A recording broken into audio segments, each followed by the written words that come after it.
Olá, aqui é Kel Freitas. Hoje eu vou ler o último capítulo do livro O Poder Está Dentro de Si.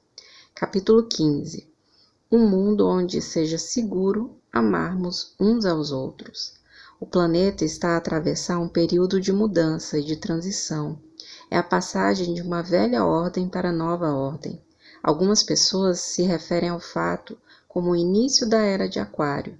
Pelo menos é assim que os astrólogos gostam de descrever o fenômeno. Na minha opinião, a astrologia, numerologia, quiromancia e todos esses outros métodos ligados à fenomenologia psíquica são modos diversos de descrever a vida.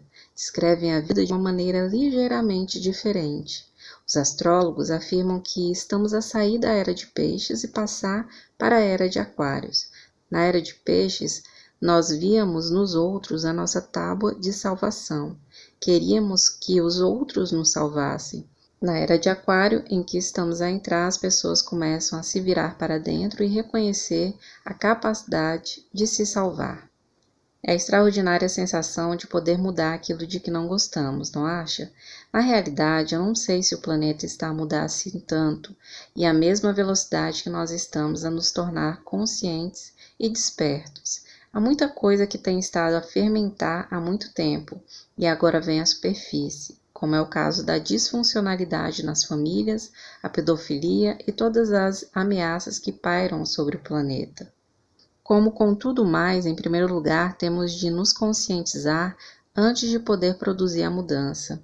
Do mesmo modo como fazemos mentalmente a limpeza da casa para podermos mudar, temos de fazer o mesmo em relação à Mãe Terra. Começamos a olhar para o nosso planeta como um organismo uno, vivo, que respira, uma entidade, um ser em si mesmo. O planeta respira, tem um bater de coração e toma conta de suas crianças.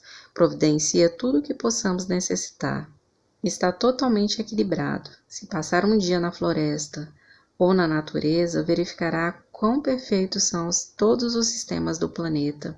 Está tudo montado para viver uma existência num perfeito e absoluto equilíbrio, em completa harmonia.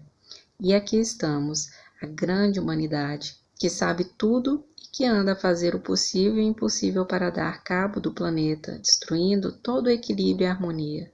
A nossa cobiça invade tudo. Pensamos que sabemos tudo, mas a nossa ignorância e cobiça estão a destruir esse organismo vivo, que respira e do qual somos parte integrante, se dermos cabo da Terra para onde vamos viver. Eu sei que quando falo sobre cuidar do planeta, as pessoas ficam esmagadas com a dimensão dos problemas que estamos a enfrentar.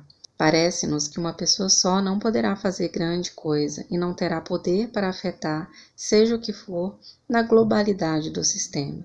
Mas isso não é verdade. Se todos fizessem um pouco que fosse, o resultado da soma seria a partida imensa. À primeira vista, podemos até não ver resultado nenhum, mas acredite, a Mãe Terra sente por todos nós. No meu grupo de apoio aos doentes com SIDA, temos uma mesinha para vender livros. Recentemente se esgotaram os sacos para pôr os livros, e eu pensei que podia juntar os sacos das compras. Ao princípio pensei, se calhar não serve para nada, porque também não arranjo assim tantos sacos até o fim de semana. Estava enganada, havia sacos por todos os lados. Um dos meus colaboradores teve o mesmo resultado e disse que não fazia ideia do número de sacos que usava por semana até ter começado a juntá-los. São imensas árvores que nós estamos a abater só para usarmos uns sacos de papel durante 1 ou 2 horas e que normalmente acabam no lixo. Se não acredita, tente fazê-lo durante uma semana. Junte os sacos que recebe nas lojas e veja bem quanto é que utiliza. Agora, quando eu vou às compras, levo sempre um saco de pano e quando me esqueço dele, peço um saco grande e se for a outras lojas, ponho tudo no mesmo saco. Na Europa já usam há muito tempo os sacos de pano. Um amigo meu da Inglaterra que veio me visitar adorava ir ao supermercado porque gostava de juntar os sacos de papel para levar para casa. Achava que era uma coisa muito americana e muito fina. É capaz de ser uma tradição muito engraçada, mas a realidade é que temos que começar a pensar globalmente e considerar os efeitos que essas tradições produzem no meio ambiente. Há uns anos atrás fiz uma viagem ao México e fui visitar um daqueles mercados tradicionais. Fiquei absolutamente fascinada com a maneira como apresentavam os legumes e frutas sem ser encerada. Lógico, não tinha metade da apresentação da nossa fruta, mas tinha um ar natural e saudável. As pessoas que iam comigo, no entanto, achavam que tudo aquilo tinha um aspecto miserável. No outro canto do mercado havia uns jarrões abertos com especiarias em pó. Fiquei novamente fascinada com toda aquela profusão de cores. Os meus amigos disseram que nunca comprariam especiarias naquelas condições. Fiquei espantado e perguntei por quê. Responderam-me que aquilo não tinha higiene nenhuma. Voltei a perguntar por quê, então disseram que era porque não estava embalado. Não pude evitar uma gargalhada. Onde é que eles pensavam que as especiarias estavam antes de serem embaladas? Nos habituamos de tal forma a ver as coisas apresentadas de uma maneira determinada, que se torna difícil aceitá-las se não vierem com lacinhos e laçarotes. Temos de estar dispostos a ver pequenos ajustes que podemos fazer a favor do ambiente, mesmo que tudo o que faça seja comprar um saco de pano para ir às compras ou fechar a água enquanto escova os dentes. Este pequeno gesto já é uma grande contribuição. No meu escritório, reciclamos o máximo possível. O homem da manutenção do nosso prédio vem todas as semanas recolher todo o papel que deixamos fora para o levar para a fábrica de reciclagem. Reutilizamos todos os envelopes que recebemos, utilizamos papel reciclado sempre que possível nos nossos livros, apesar de sair um bocado mais caro. Às vezes há escassez no mercado, mas nós insistimos sempre porque temos consciência de que se houver uma procura forte, os fornecedores de papel acabarão por tê-lo sempre disponível. Isso funciona assim em todas as áreas de conservação. Ao criar a procura de qualquer coisa, podemos estar a ajudar com a nossa força coletiva a curar o planeta. Sou também uma jardineira biológica e em casa faço meu próprio adubo para o jardim. Tudo que seja vegetal vai para aquela pilha. Da minha casa não sai uma folha de alface, nem uma folha de árvore. Eu acredito em devolver à terra aquilo que ela nos dá. Tenho amigos que guardam para mim todos os restos de legumes. Metem-nos num saco de plástico no congelador e quando vêm me visitar despejam o saco no meu silo dos adubos. Naquele silo encontra lixo e sai humus, enriquecido com nutrientes para as minhas plantas. Por causa das minhas práticas de reciclagem, o meu jardim produz o suficiente para as minhas necessidades, além de ser lindo. Alimente-se com comida nutritiva. O nosso planeta foi concebido para nos proporcionar tudo o que necessitamos para cuidarmos de nós. Tem todo o alimento que necessitamos. Se comermos a comida que a terra nos dá, seremos saudáveis, porque isso faz parte da natureza das coisas. Contudo, na nossa grande inteligência, desenvolvemos alimentos como os Twinks e depois nos espantamos com o fato da nossa saúde não andar tão bem. Muita gente fala de dietas, mas só da boca para fora. Dizemos sim, sim, eu sei, enquanto metemos uma coisa qualquer carregadinha de açúcar na boca. 2 gerações após terem surgido a Betty Crocker, as percursoras das comidas pré-embaladas, e na altura todos abrimos a boca de espanto e dizemos, isto é maravilhoso. A realidade é que há gente desse país que nunca provou comida a sério. Hoje em dia é tudo enlatado, pré-cozido, congelado, tratado quimicamente e recentemente a comida vem preparada para ir diretamente para o micro-ondas. Se não alimentarmos o corpo com comida natural, tão necessária para o crescimento e o fortalecimento, como podemos esperar que dure uma vida toda? Se adicionarmos drogas, cigarros, o abuso de álcool, mais uma pitada de autodestruição, está criado o ambiente perfeito para o florescimento das doenças. Há bem pouco tempo tive uma experiência interessantíssima. Frequentei o chamado Curso de Condutores Responsáveis. A minha turma era composta por maioria de pessoas acima de 55 anos, que estavam ali ostensivamente só para poder ter um desconto de 3 a 10% no seguro do automóvel. Achei incrível porque passamos uma manhã inteira a falar de doenças, toda a espécie de doença que podemos esperar à medida que vamos envelhecendo. Falamos de doença dos olhos e de tudo que podia correr mal ao nível dos ouvidos e do coração. À hora do almoço, 90% das pessoas saíram desesperadas para o primeiro restaurante de comida de plástico. Mais uma vez ficou claro para mim que nós realmente não percebemos nada. Na América, o tabaco mata 1.000 pessoas por dia. São 365.000 pessoas por ano. Creio que morrem de cancro outras 500.000. De ataque ao coração morre 1 milhão. 1 milhão de pessoas. Sabendo tudo isso, como é que corremos para o restaurante de comida de plástico e desprezamos tanto os nossos corpos? A nossa cura e a cura do nosso planeta. Nesse período de transição, a crise da SIDA tem funcionado como um catalisador. Essa crise tem demonstrado à sociedade um modo tão falho de amor e tão preconceituoso como nos relacionamos uns com os outros. Tratamos as pessoas com SIDA com tão pouca compaixão. Uma das coisas que eu gostaria mesmo de ver acontecer nesse planeta, e quero ajudar nesse sentido, é que o mundo se torne um local onde seja seguro amar uns aos outros. Quando éramos pequenos, queríamos que nos amassem pelo que éramos, mesmo que fôssemos demasiado magros ou feios ou tímidos. Viemos ao mundo para aprender o amor incondicional, em primeiro lugar por nós mesmos, e depois para podermos também transmitir aos outros. Temos que nos livrar da ideia do eles e nós. Isso não existe. O que existe é apenas nós. Não há grupos que sejam dispensáveis ou que sejam menos que os outros. Cada um de nós tem a sua lista daquelas pessoas por aí. A nossa espiritualidade é uma mentira enquanto mantivermos uma lista como uma pessoa dessas por aí que seja. Muitos de nós crescemos em famílias em cujo seio o preconceito era normal e natural. Este grupo de pessoas e aqueles não prestam. Para nos sentirmos bem, deitamos os outros abaixo. No entanto, enquanto insistirmos em afirmar que alguém não presta, aquilo que refletimos realmente é que nós também não prestamos. Não se esqueça, nós somos o espelho um dos outros. Recordo-me quando fui convidada ao programa da Oprah. Eu apareci na televisão acompanhada por 6 pessoas com SIDA que estavam bem. Tínhamos nos encontrado no dia anterior ao jantar e foi uma reunião incrivelmente poderosa. Quando nos sentamos à mesa, a energia era extraordinária. Eu comecei a chorar porque aquilo era uma coisa pela qual eu andava a lutar há tantos anos. Transmitia ao público americano uma mensagem positiva de que há esperança. Aquelas pessoas estavam a curar-se a si próprias e não era nada fácil. A comunidade médica lhes tinha dito que iam morrer.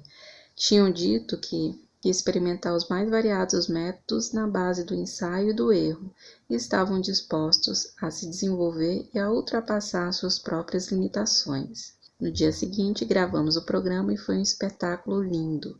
Agradou-me particularmente ver mulheres com SIDA participar também no espetáculo. Eu queria que a classe média americana abrisse o seu coração e se apercebesse que a SIDA não afeta apenas um grupo pelo qual não nutre qualquer simpatia. A SIDA afeta toda a gente. Quando eu entrei, a Oprah virou-se para mim com as câmeras desligadas e disse: "Luz, luz, luz." Chegou-se a mim e deu um grande abraço. Acredito que nesse dia transmitimos uma mensagem de esperança. Eu ouvi o Dr. Bernie afirmar que existe sempre o caso de alguém que se curou de toda e qualquer forma de cancro. Por isso há sempre esperança, e a esperança nos traz possibilidades. Há sempre uma razão para trabalharmos, em vez de deitarmos as mãos à cabeça e dizermos que não há esperança, já que não há nada a fazer. O vírus da SIDA está a fazer o seu papel, a ser o que é. A mim parte-se o coração a perceber que tanta gente heterossexual vai ainda morrer de SIDA, só porque o governo e a classe médica não estão a mexer-se com a rapidez necessária. Enquanto persistir o preconceito que a SIDA é uma doença de gay, o combate a essa doença não vai perceber a atenção que tão desesperadamente necessita. Quantas pessoas normais terão de morrer até que a doença seja considerada legítima? Eu penso que quanto mais depressa banirmos os nossos preconceitos e trabalharmos para uma solução positiva da crise, mais depressa o planeta se autorregenerará. Todavia, o planeta não poderá se curar se permitirmos que as pessoas continuem a sofrer. Para mim, a SIDA faz parte da poluição do planeta. Sabe que há golfinhos a morrer na costa da Califórnia com doenças imunodeficitárias? Não me parece que seja devido às suas práticas sexuais. Estamos a poluir a terra de tal forma que muito do que comemos já não nos faz bem. Matamos o peixe nos rios e nos oceanos. Poluímos tanto o ar que agora temos as chuvas ácidas e o buraco na camada de ozônio. E como se nada fosse, continuamos a poluir os nossos corpos. A SIDA é uma doença terrível, mas mesmo assim o número de pessoas que morrem com SIDA ainda é muito inferior ao número de pessoas que morrem de cancro e de doenças cardíacas. A nossa investigação está direcionada para a descoberta de remédios cada vez mais potentes que eliminem as doenças que nós próprios criamos, mas por outro lado não estamos nada interessados em mudar os nossos estilos de vida, nem a nossa dieta. Antes de pensar em mudar e nos curar, depositamos a nossa esperança em primeiro lugar na descoberta de um remédio que acabe com a doença, ou em segundo lugar na mesa de operações e nas remoções cirúrgicas. Não é grande resposta porque o fato de suprimirmos conduz apenas a que os problemas se manifestem de maneiras diferentes. O mais incrível é saber que a medicina e a cirurgia cuidam apenas de 10% de todas as doenças. É isso mesmo. Mesmo com todos os milhões gastos nos produtos químicos, na radiação e na cirurgia, estes somente tratam 10% das doenças. Se fortalecemos o nosso sistema imunitário, mais rapidamente conseguiremos curar a nós e ao planeta. Não me refiro apenas ao sistema imunitário do nosso corpo, refiro-me do mesmo modo ao sistema imunitário mental e emocional. A cura traz dois resultados diferentes. A cura tem de ser um esforço de equipe. Se estiver à espera que o seu médico o cure, ele pode tratar os sintomas, mas isso não cura o problema. A cura representa o assumir da nossa unidade, e para atingir a cura terá de formar uma equipe com seu médico ou com seu técnico de saúde. Hoje em dia já temos médicos que fazem uma abordagem holística, isto é, não tratam apenas os nossos sintomas, mas sim o integral. Temos vivido sob um sistema de convicções errôneas, não só a nível intelectual, mas também a nível social. Muitas pessoas dizem que as dores de ouvido são uma doença de família. Outras dizem que, sempre que anda à chuva, se gripa, ou se constipam todos os invernos.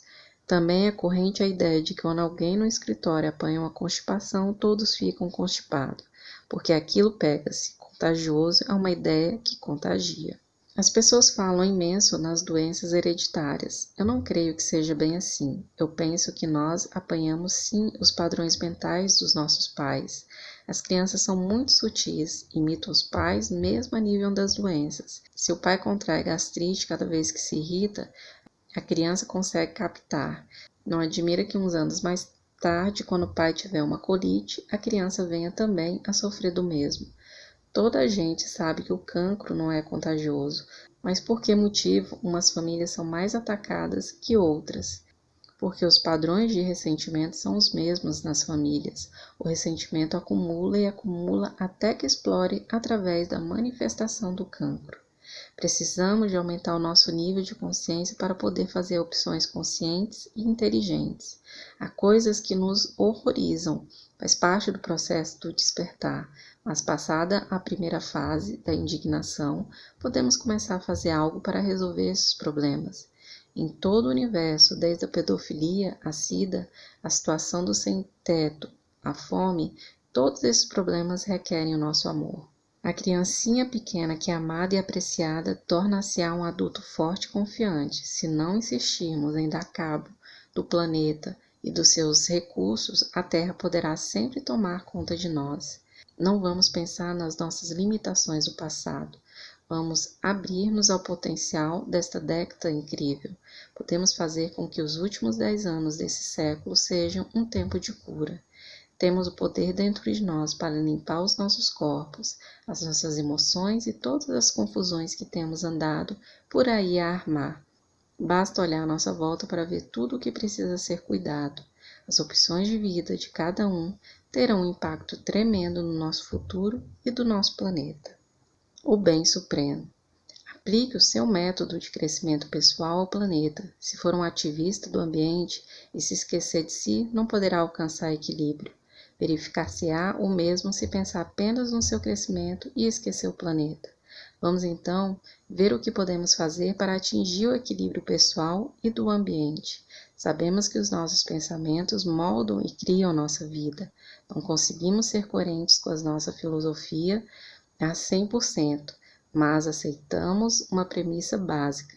Se queremos mudar o mundo que nos rodeia, precisamos de mudar a nossa maneira de pensar. Se queremos mudar o mundo à nossa volta, precisamos de mudar as nossas ideias. Não podemos continuar com a separação entre eles e nós.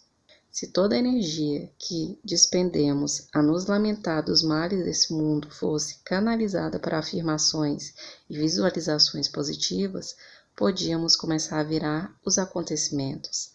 Lembre-se que cada vez que utiliza a mente nessa direção, é uma oportunidade de se conectar com pessoas que experimentam a mesma vibração. Por outro lado, se quiser perder tempo com juízos, críticas e preconceitos sobre o próximo, a sua ligação se estabelece com pessoas no mesmo comprimento de onda. Contudo, a meditação, a visualização da paz, o amar-se a si próprio, liga-o definitivamente às pessoas que se dedicam ao mesmo processo. Mesmo em casa ou doente na cama, é possível ajudar a curar o planeta, apenas através do modo como utilizamos a mente, praticando a paz interior. A raça humana precisa de saber que merece a paz. É mesmo verdade. Podemos provocar uma alteração no nível de consciência se conseguirmos alertar os nossos jovens para o que está acontecendo no mundo e conseguirmos indicar-lhes os novos caminhos a seguir. Transmitir aos nossos filhos o sentido dos esforços de conservação é uma forma de esses se assegurarem da importância do trabalho que está a ser desenvolvido. Embora um grande número de adultos não queira assumir a responsabilidade pelo que se passa pelo mundo, podemos assegurar aos nossos filhos que um número crescente de pessoas por este mundo está cada vez mais consciente dos efeitos a longo prazo da poluição global e que estão cada vez mais empenhados no combate para alterar essa situação. É maravilhoso se a própria família se envolver na fundação ecológica, como o Greenpeace ou outra, e nunca é cedo demais para começar a transmitir às crianças que temos de assumir a responsabilidade do bem do nosso planeta. Tem um exercício maravilhoso que eu gostaria de partilhar com vocês. Escolha um lugar qualquer na Terra, pode ser onde quiser, no canto mais remoto ou mesmo ao dobrar da esquina, um lugar que queira ajudar a curar. Visualize-o como um lugar de paz, com pessoas bem vestidas e alimentadas, e a viver em segurança e em paz. Todos os dias, pare um momento para fazer essa visualização. Põe a energia do seu amor a serviço da cura do planeta. Você é importante. A partilha do seu amor e de todas as dádivas magníficas dentro de si vão possibilitar o início da mudança da energia predominante nesse maravilhoso e frágil planeta azul e verde, a que chamamos a nossa casa. E assim é.